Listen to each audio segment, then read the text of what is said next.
انت جبت الجاكيت ده بكام؟ 25 جنيه. منين بقى؟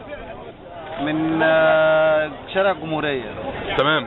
وفعلا جاب معاك مفعول وحماك يعني من الضرب اللي كان بيحصل؟ والله لسه يعني انا لسه جايبه. ما جربتوش لانه يستخدم يعني؟ لسه اول مرة اجربه.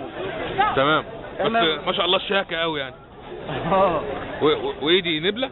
دي نبلة دي طبعا بندافع عن نفسنا، ما بيهجموا علينا بآلي وخرطوش فلازم ندافع عن نفسنا.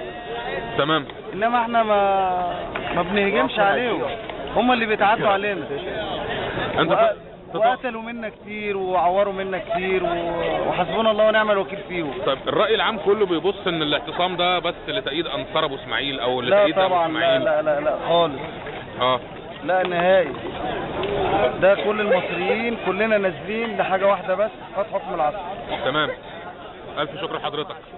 اي خدمة. شكرا. جايب الجاكيت ده بكام؟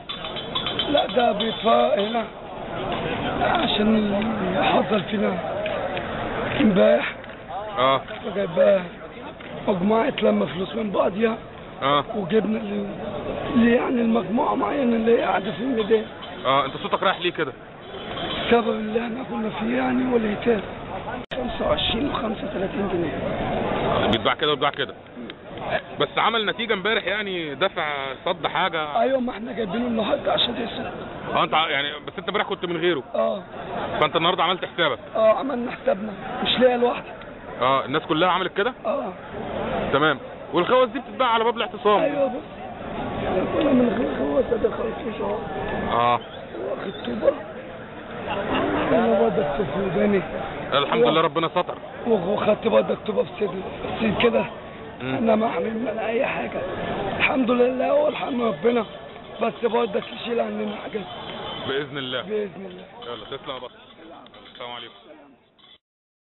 جايب الجاكيت ده منين؟ لا ده احتفالات امنيه. ايه؟ من احتفالات امنيه احنا اللي عاملينهم يعني انت اخترعته مثلا ولا عملت ايه؟ لا الشيخ محمد. نعم؟ الشيخ محمد. الشيخ محمد مين؟ عبد الله. انت اسمك الشيخ محمد عبد الله؟ لا الشيخ محمد عبد الله هو اللي مخترعهم يعني. هو اللي جاب لكم الحاجات دي. وهو اللي جاب لكم النبله دي برضو. طيب تمام والله.